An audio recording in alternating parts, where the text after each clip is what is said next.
Baik, Assalamualaikum, salam sejahtera, salam GBN, salam Malaysia dan salam kuasa ketiga. Ya, jadi hari ini saya terbaca di dalam media, ya, saya terbaca dalam Astro Awani berhubung dengan satu pembentukan satu gabungan baru yang dikenali sebagai Gerakan Tanah Air yang telah digerakkan oleh Tun Dr. Mahathir Mohamad. Dan berdasarkan apa yang telah saya baca, gabungan ini melibatkan beberapa parti politik berteraskan kepimpinan Melayu Islam dan juga NGO yang berteraskan kepimpinan Melayu Islam, dan gabungan parti dan NGO ini adalah untuk memperjuangkan nasib orang Melayu dan Islam di negara ini, dan yang saya lihat adalah untuk atau bertujuan untuk menyatukan orang Melayu.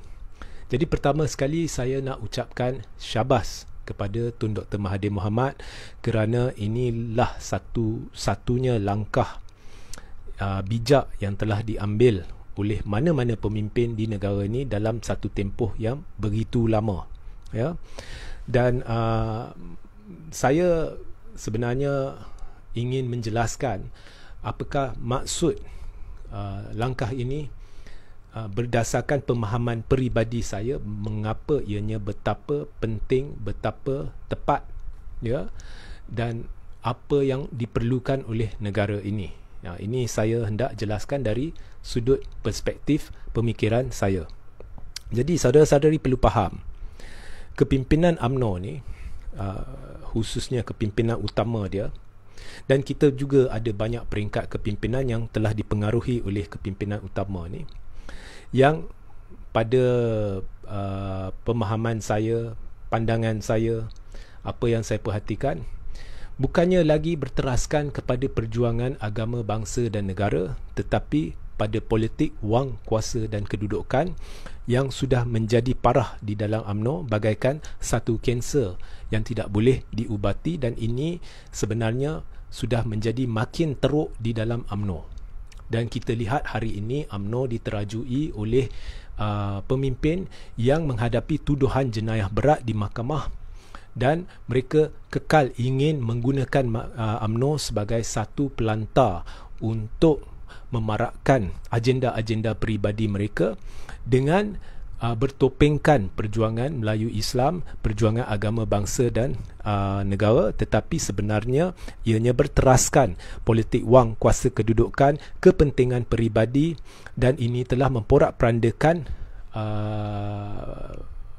politik negara, malah telah memecah belahkan masyarakat Melayu Islam.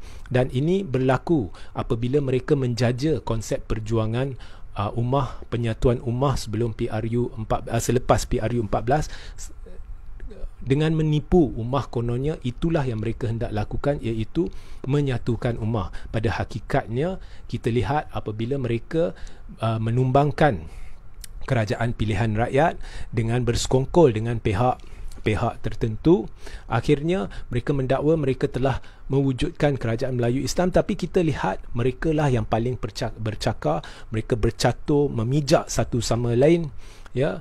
Dan akhirnya kita sedar bahawa kerajaan yang kononnya Melayu Islam inilah kerajaan yang paling berpecah belah, paling memecahkan ummah dalam sejarah tanah air, kerana kepimpinan UMNO tidak jujur. Kepimpinan UMNO hanya mementingkan diri sendiri, khususnya kluster mahkamah yang hanya ingin menyelamatkan tengkuk mereka. Begitu juga PAS memetik dalil, ya, ada kalanya contohnya dalam isu, ya, seorang menteri yang bersalah melakukan satu kesalahan, kepimpinan PAS memetik dalil, memetik ayat-ayat Al-Quran, kisah Al-Quran, ya, memutarbelit, ya, agama, saya kira, untuk menghalalkan satu-satu tindakan yang tidak betul. Segala apa yang dilakukan semuanya adalah atas kepentingan peribadi, bukannya kepentingan Islam. Jadi saudara-saudari, parti-parti ini, khususnya parti UMNO ini, sentiasa menjaja konsep perjuangan agama, bangsa dan negara secara tidak betul demi kelangsungan politik peribadi mereka masing-masing. Jadi ini secara tidak langsung telah menjadikan UMNO yang ada hari ini, dengan kepimpinan yang ada hari ini, satu parti yang resis. Mereka menimbulkan isu yang sebenarnya bukannya isu. Mereka menimbulkan masalah yang sebenarnya tidak pernah wujud. Contohnya apabila Pakatan Harapan mengambil alih tampuk kepimpinan negara, saya akur ada kenyataan-kenyataan tertentu yang dilakukan oleh DAP yang saya tidak bersetuju, yang saya rasa bersifat resis sedikit dan sebagainya, dan saya pun pernah menentang perkara ni.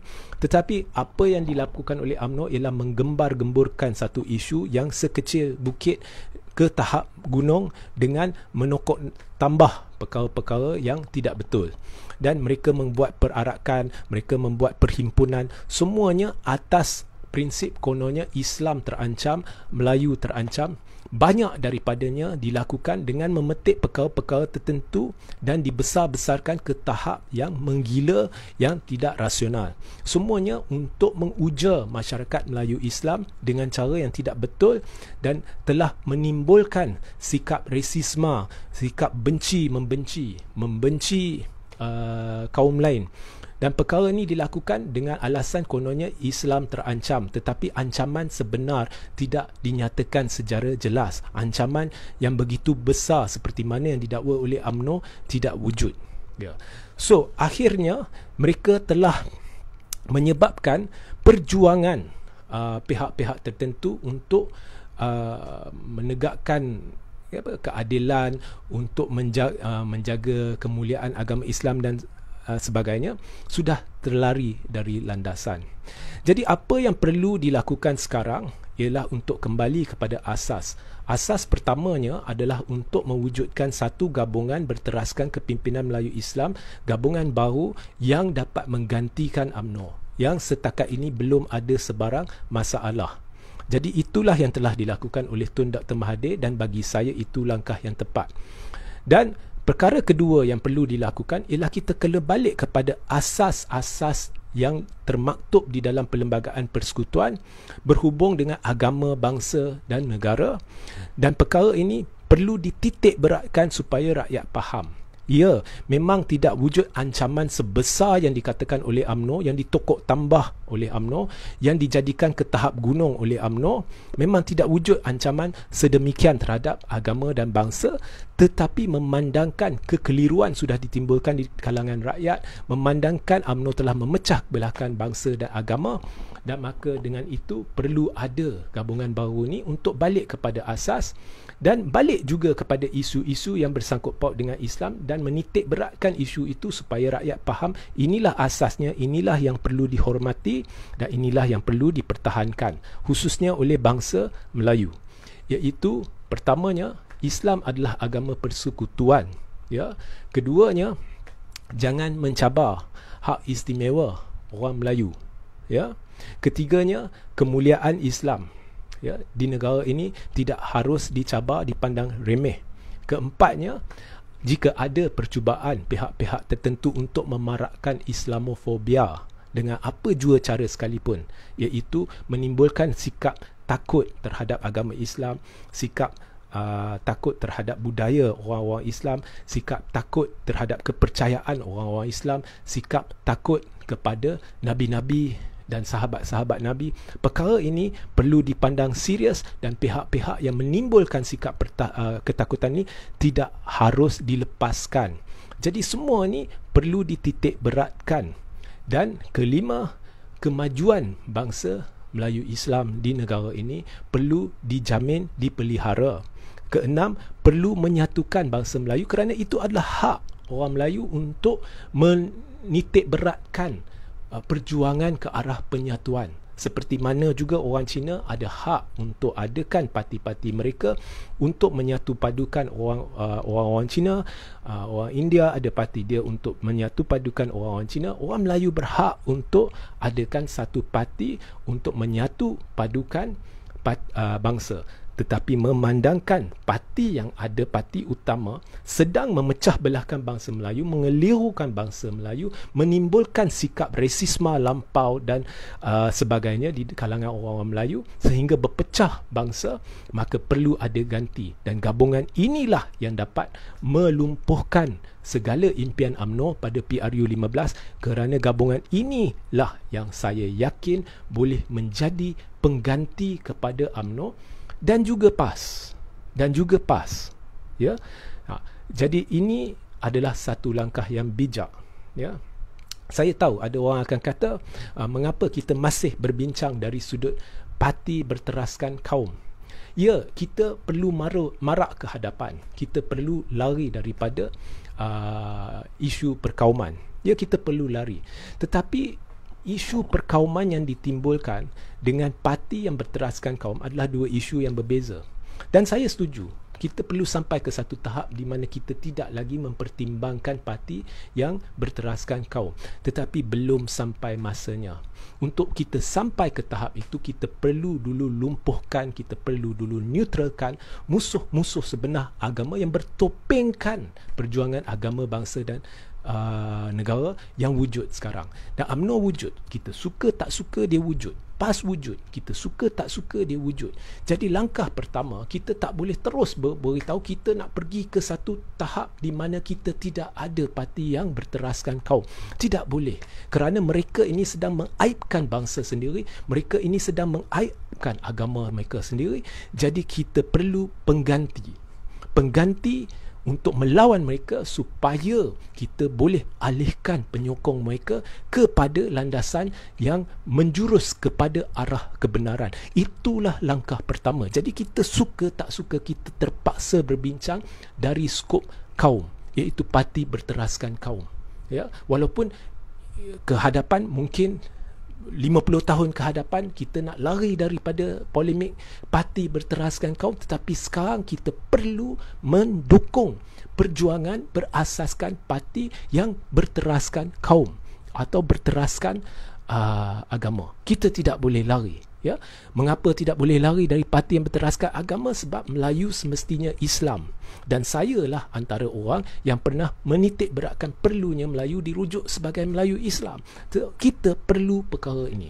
Jadi lepas diganti, parti atau gabungan inilah boleh membawa bangsa ke landasan yang betul, menuju ke air jernih, supaya kita titik beratkan semula apa yang penting pada tahap dan kadar yang berpatutan, iaitu, ya betul, ini adalah negara Islam, agama Islam, agama persekutuan.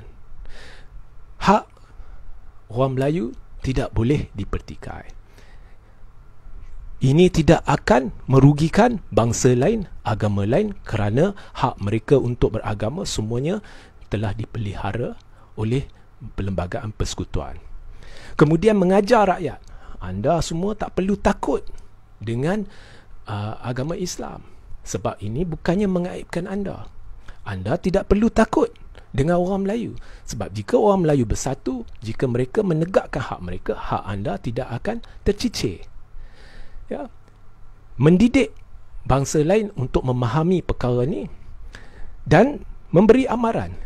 Kami tidak akan mengaibkan bangsa lain, tetapi jangan pula anda mengambil kesempatan untuk meracuni bangsa anda sendiri, untuk membenci atau takut atau khawatir atau ragu-ragu terhadap orang yang menganut agama Islam, atau terhadap agama Islam, atau terhadap budaya Islam, atau terhadap nabi-nabi Islam. Jika anda melakukan satu kesalahan, jangan salahkan kami jika kami mengambil tindakan, kerana kita hendak menjaga keharmonian. Kita balik kepada asas supaya semua orang faham, supaya orang Melayu faham, oh inilah yang kita perlu titik beratkan.